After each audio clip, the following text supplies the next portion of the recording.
CM Nayab Singh Saini से जुड़ी है। पंचकुला दौरे पर आज नायब सिंह सैनी, आपको बता दें कि सीएम सैनी आज पोर्टल लॉन्च करेंगे। ज्ञान सेतु समझौता एक्सचेंज कार्यक्रम निप पोर्टल को लॉन्च करेंगे सीएम नायब सिंह सैनी। पंचकुला में कार्यक्रम का आयोजन किया जा रहा है। आपको बता दें कि Swarn Jayanti Haryana Institute of Fiscal Management sector 3 Panchkula में कार्यक्रम का आयोजन किया जा रहा है।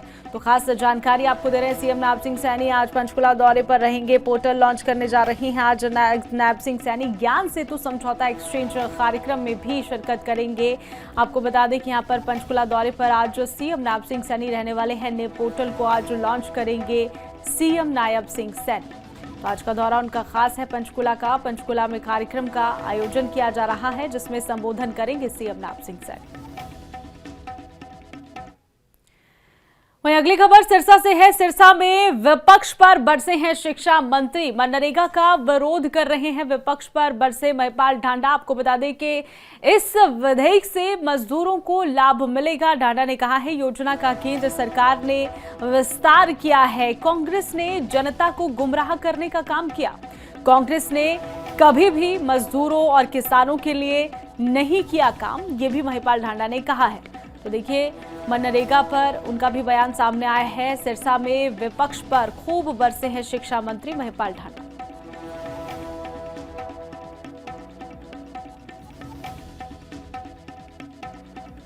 कांग्रेस के साथी भी एक अच्छे कानून, अच्छी नीति और अच्छे विकासात्मक कानून को सिर्फ नाम से जोड़ के उसको जनता में गुमराह करने वाली बात कर रहे हैं।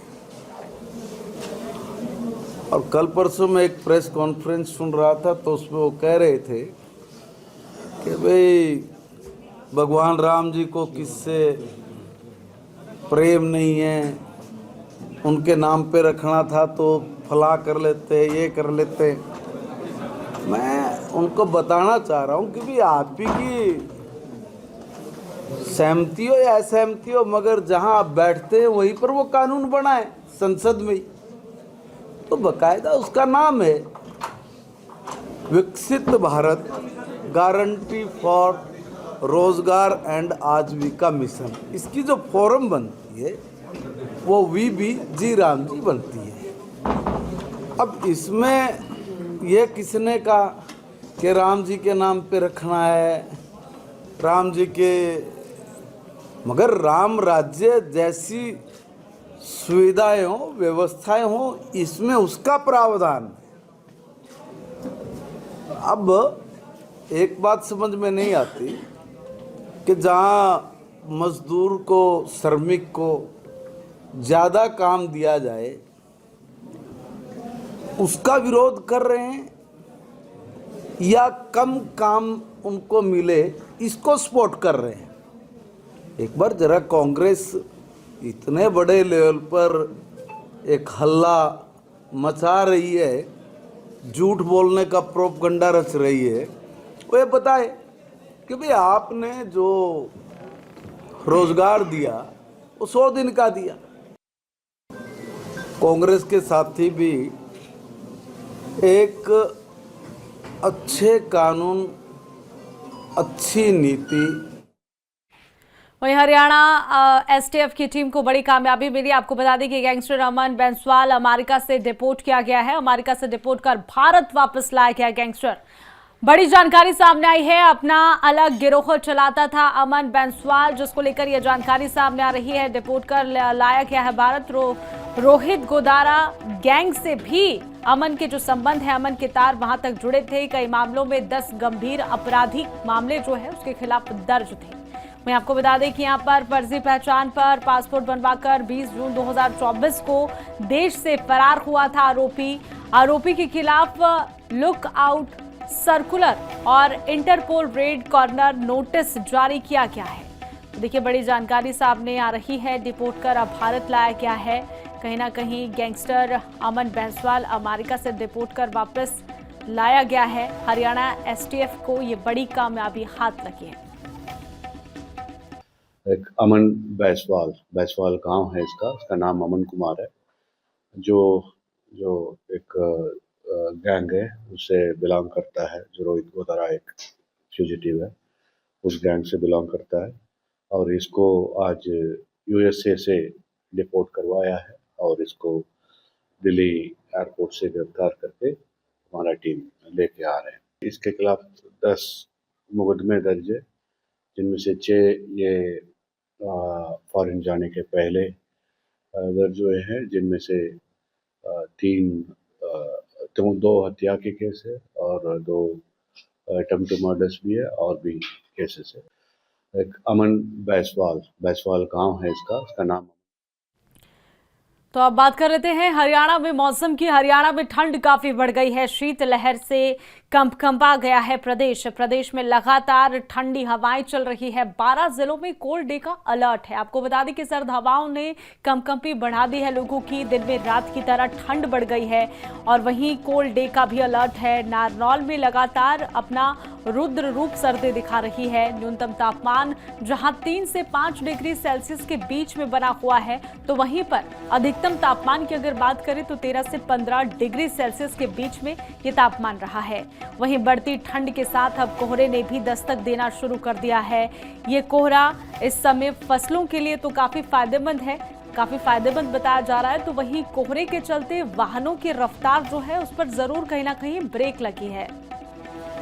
धीरे धीरे सर्दी के साथ अब जो है कोहरे ने भी अपना प्रकोप दिखाना शुरू कर दिया है। बात करें नारनौल की, तो नारनौल में जहां एक तरफ पहले हल्की ठंड जरूर दिखाई दे रही थी, ठंड का जो तापमान है, न्यूनतम तापमान लगातार कम बना हुआ था, 3 से 5 डिग्री सेल्सियस के बीच में जो है नारनौल का तापमान लगातार बना हुआ था। वहीं बात करें तो अब धीरे धीरे जो है पिछले 2-3 दिन से जो है कोहरा भी दिखाई देने लगा है। कोहरे को लेकर किसान खुश नजर आ रहे हैं, तो रफ्तार पर जरूर ब्रेक लगा है। वाहन रोड पर रेंगते नजर आ रहे हैं, तो वहीं किसानों के चेहरे इस कोहरे को देखते हुए खिले हुए हैं।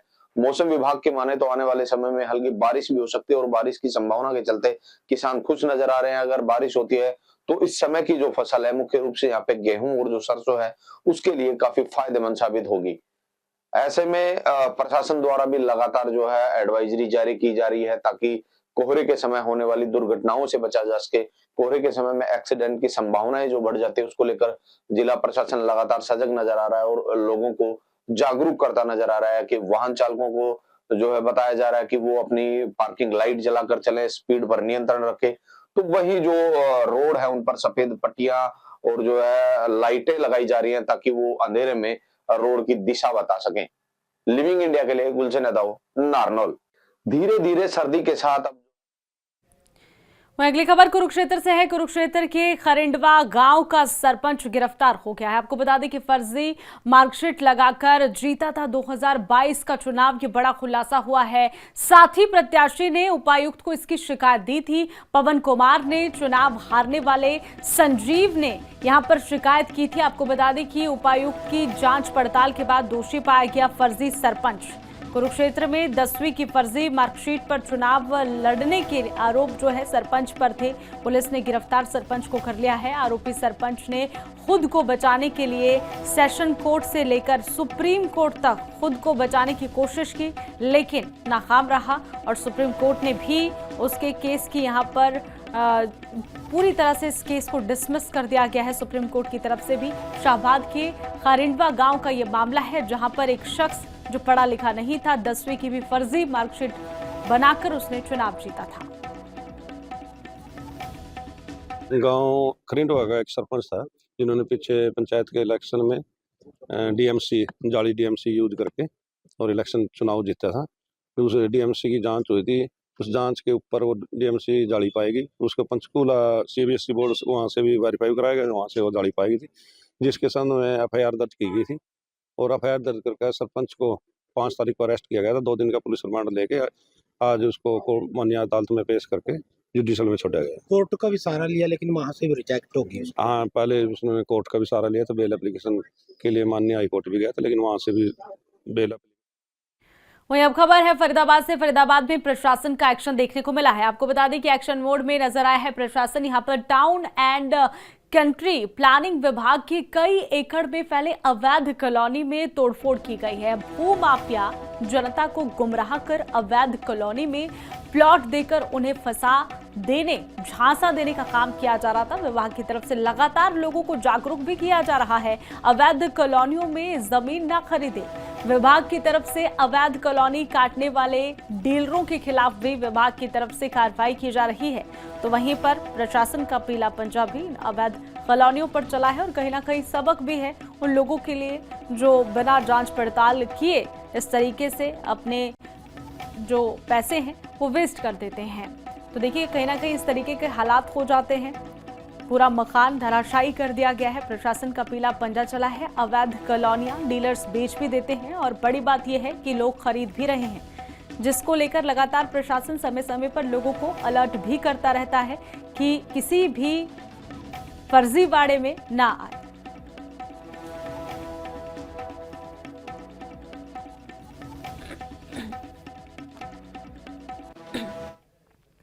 इंद्री में बुलडोजर एक्शन देखने को मिला है। अवैध निर्माण कार्य पर बुलडोजर चला है, पीला पंजा चला है। नगर योजना कर विभाग ने सख्त कार्रवाई की है। तस्वीरें भी आपको दिखाएंगे। आपको बता दें कि कार्रवाई के दौरान यहां पर सीवरेज पाइपलाइंस भी ध्वस्त कर दी गई है। तो यहां पर आपको यह भी जानकारी दे दें कि डीटीपी टीम के साथ भारी पुलिस बल तैनात रहा और एक्शन लिया गया है। जो पाइपलाइन बिछाई गई थी उस पर भी पीला पंजा चला है, उसे पूरी तरह से धराशायी कर दिया गया है। लगातार अवैध निर्माण पर प्रशासन समय समय पर कार्रवाई करता रहता है। ऐसी ही तस्वीरें इंद्री से सामने आई है जहां पर बुलडोजर एक्शन देखने को मिला है। 5 कॉलोनीज पे करें हमने कार्रवाई और हमारी मंथली कार्रवाई है वही चल रही है कार्रवाई। घर के पास है वहाँ पर करी है, एक गुडा में अभी चल रही है, एक जो है मटक माजरी में करी है, एक इंद्री जैसे अभी यहाँ चल रही है। शुरुआत की कॉलोनी 4 एकड़ में थी दोनों, अभी जो रिसेंट करी है वो 1 एकड़ थी, ये 1.5 एकड़ है। अब ये कार्रवाई हमारी जो है FIR हो चुकी है सभी कॉलोनीज़ में और इसमें रजिस्ट्रीज भी बैन हो चुकी है और कोई भी किसी प्रकार की सेल परचेज रजिस्ट्री के थ्रू तो नहीं हो रही है। जो भी अगर हो रही है वो एग्रीमेंट बेस पे हो रही होगी, तो वो तो गुमराह करने का। वहीं पलवल में बिजली चोरी पकड़ने गई हरियाणा दक्षिण बिजली वितरण निगम की टीम पर जानलेवा हमला करने की जानकारी सामने आई है। हमलावरों ने टीम के सदस्यों के साथ मारपीट की है, कर्मचारी का मोबाइल भी छीन लिया गया और बिजली चोरी का वीडियो भी डिलीट करवा दिया गया। साथ ही जाति सूचक गालियां भी दी गई है। होडल थाना पुलिस ने इस पूरे मामले में मुकदमा दर्ज कर जांच पड़ताल शुरू कर दी है। ये मामला ये था कि आज से 3 दिन पहले हमारे DSBBL की टीम जो थेफ्ट करते हैं कंज्यूमर, उनकी रेड छापेमारी करने गई थी। जब ये वहाँ पे चोरी पकड़ रहे थे, बिजली की चोरी पकड़ रहे थे, तो इनके कर्मचारी के साथ जो कंज्यूमर ने झगड़ा किया और अभद्र भाषा का प्रयोग किया था और उसका जो है मुक्का मारा था उसके मुंह पे। तो हमें जेई साहब ने जो है DSBBL के जेई साहब ने जो हमें शिकायत दी थी और हमने उनकी MLR कटवा के तुरंत उन पर FIR दर्ज कर दी। जो मामला था उनकी वीडियो का, जो भी वीडियो में है वो बख्शे नहीं जाएंगे। जो हम मुख्य आरोपी था हमने उसको पकड़ लिया था तुरंत रात को 9 बजे। और जो SC एक्ट का मामला ये था कि अभी जो सार्वजनिक स्थान पर जो SC एक्ट का मामला बनता है उसमें हम गहनता से जांच कर रहे हैं क्या ये नॉन थे या अननॉन थे। अननॉन है तो फिर नहीं बनेगा, अगर नॉन है तो फिर हम उसकी जांच अधिकारियों से कराकर वो भी संज्ञान में लाकर SC एक्ट की जांच कर देंगे अगर ऐसा पाया। हमारे बिजली विभाग के कर्मचारी चेकिंग पर गए थे। उस दरमियान चेकिंग करते समय उन्होंने प्रॉपर वीडियोग्राफी करी, चोरी का केस बनाया, परंतु जब वो वहाँ से चलने लगे तो वहाँ पे कुछ लोग इकट्ठे होके उन्होंने एक कर्मचारी को पकड़ लिया और उसके साथ में हाथापाई की। जब हाथापाई की वो क्योंकि वो कर्मचारी पहले से वो टीम के साथ तो था ही, पहले से वो कहीं ना कहीं जानते भी थे, तो उसके साथ में ज़्यादा मारपिटाई हो गई और उसको जाति सूचक भी बोला और उसके मुंह पर चोट आई। उसकी MLR भी हमने कटवाई और थाने में FIR दर्ज की। हम ये हमारे सारे विभाग के कर्मचारी ये चाहते हैं कि वो जो जाति सूचक जो मामला है हमारा, जो उसके साथ में। तो चलिए बढ़ते अगली खबर की ओर। पहाड़ों में लगातार बर्फबारी के कारण मैदानी इलाकों में ठंड का असर देखने को मिल रहा है। जबरदस्त दस्तक ठंड ने दे दी है, हर कोई परेशान नजर आ रहा है। ऐसे में रैन बसेरे में जो लोग रहने के लिए आ रहे हैं उन्हें ज्यादा परेशानी हो रही है। अब रैन बसेरे अपनी जिम्मेवारी भी पूरी तरह से निभा रहे हैं, तो ये सरकारों के लिए एक बड़ी मदद साबित हो सकती है। अंबाला शहर में रैन बसेरे का रियलिटी चेक किया गया है, सब कुछ दुरुस्त पाया गया।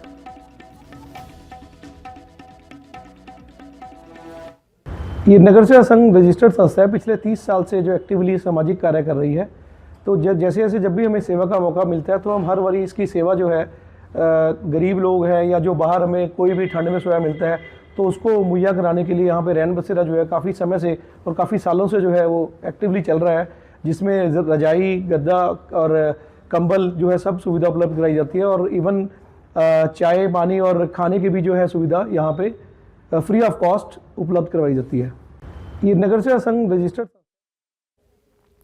तो चलिए अब बढ़ते हैं अगली खबर की ओर। हिमाचल प्रदेश से अगली खबर है। हिमाचल पंचायत चुनाव मामला हाईकोर्ट ने पूरी तरह से सुनवाई की है। पंचायत चुनाव पर अब एचसी ने फैसला सुरक्षित रखा है। पंचायत चुनाव में देरी को लेकर दायर याचिका, जनहित याचिका पर हाईकोर्ट ने आज सुनवाई पूरी कर दी गई है। हाईकोर्ट से लगातार दूसरे दिन सुनवाई के दौरान प्रदेश सरकार की ओर से जवाब दायर किया गया है। इसके बाद हाईकोर्ट ने अपना फैसला सुरक्षित रख लिया है।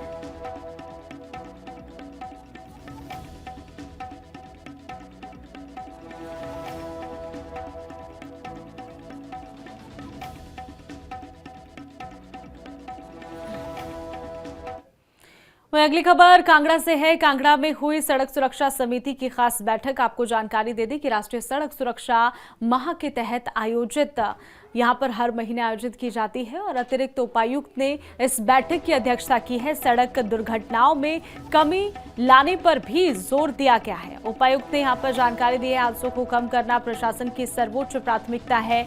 93% सड़क हादसे मानवीय भूल, और उपायुक्त ने कहा है कि जो मानवीय भूल है उसके कारण होते हैं। यातायात नियमों की अनदेखी से बचना चाहिए, उसी की वजह से ज्यादातर हादसे पेश आते हैं। कमेटी की मीटिंग में हमने सभी जो हमारे इश्यूज हैं उन पर डिस्कस किया और उसमें मुख्यतः जो है रोड सेफ्टी को जो है वो हम इम्पोर्टेंस देते हुए उसमें प्रयास करेंगे कि कैसे रोड में जो एक्सीडेंटल डेथ्स हैं या एक्सीडेंटल इंजरीज हैं उनको कैसे कम किया जाए, उन पे विचार विमर्श हुआ और यही निर्णय हुआ कि जो ब्लैक स्पॉट्स हैं या जहाँ जहाँ पे भी हमें जो व्हीकल की टेस्टिंग्स हैं उनको प्रॉपर किया जाए, ब्लैक स्पॉट को जो है वो रिमूव किया जाए और साथ में ड्राइवर्स के जो है वो आई टेस्टिंग्स भी वगैरह की जाए, ताकि ये और जो हमारे जो ट्रैफिक रूल्स हैं उनके बारे में एनजीओज़ के माध्यम से अवेयरनेस की जाए और जो रोड एक्सीडेंट के बाद जो हमें इंटरवेंशंस की रिक्वायर्ड होती है उसको भी हमें जल्दी से जल्दी उसे उपलब्ध करवाने का प्रयास किया जाए ताकि हम इन फैटेलिटीज़ को जो है वो कम कर सकें। कमेटी वहीं एचआरटीसी बस चालक का जुनून, घर की छत पर बनाया बस का ढांचा। चंबा के ककरोटी का ये मामला बताया जा रहा है। चंबा में हिमाचल पथ परिवहन निगम के चालक का जुनून देखने को मिला है। अनोखी मिसाल बना दी है, अपने घर की छत पर एचआरटीसी का स्ट्रक्चर खड़ा कर दिया है।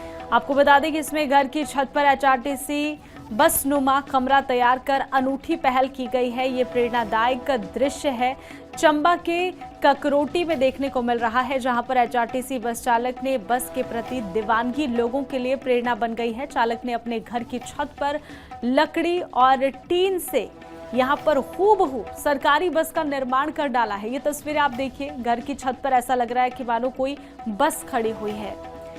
हैरान ये मामला कर रहा है। चंबा के ककरोटी का ये मामला है, जहां पर एचआरटीसी बस जैसा स्ट्रक्चर जो है वो घर के दूसरी मंजिल के तौर पर एचआरटीसी बस को खड़ा कर दिया गया है।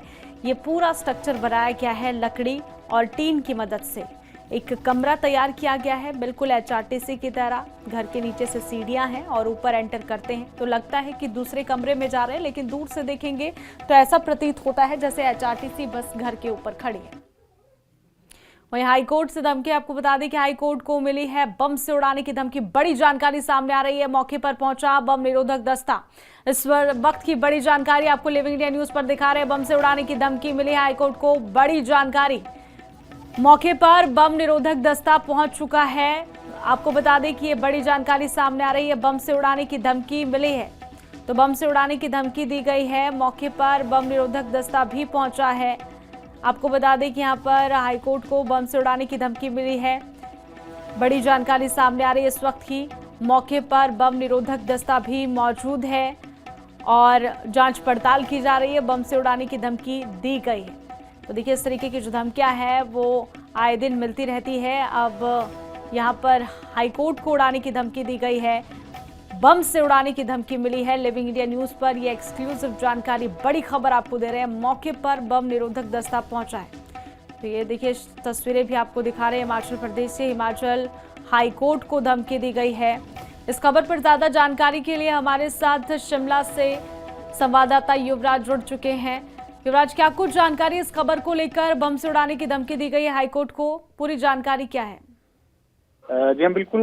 हिमाचल प्रदेश हाईकोर्ट को एक बार फिर से बम से उड़ाने की धमकी मिली है। इससे पहले भी 2 से 3 बार इस तरह की एक जो गुमनाम ईमेल थी वो हाईकोर्ट को मिली थी और उसमें साफ तौर पर कहा गया था कि हिमाचल प्रदेश हाईकोर्ट को बम से उड़ा दिया जाएगा। इसी तरह की मेल इस बार फिर से मिली है और जानकारी मिलने के बाद जो है बम निरोधक जो दस्ता है वो मौके पर पहुंचा है और पूरी बिल्डिंग को यहाँ पर जो है वो जांचा जा रहा है, छानबीन की जा रही है कि क्या कोई इस तरह की विस्फोटक सामग्री हाईकोर्ट के भीतर है या नहीं है। तमाम चीजों को यहाँ पर जो है वो जांचा जा रहा है। ठीक है, क्योंकि 2 से 3। ठीक है युवराज, शुक्रिया तमाम जानकारी के लिए। तो देखिए, हाईकोर्ट को बम से उड़ाने की धमकी दी गई। हालांकि जो बम निरोधक दस्ता है वो मौके पर मौजूद है। पहले भी इस तरीके की धमकी आ चुकी है। इसमें कितनी सच्चाई है या कितनी नहीं, इसकी पुष्टि अब नहीं कर सकते, लेकिन फिलहाल धमकी दी गई है और लगातार प्रशासन भी मुस्तैदी के साथ वहां पर बना हुआ है।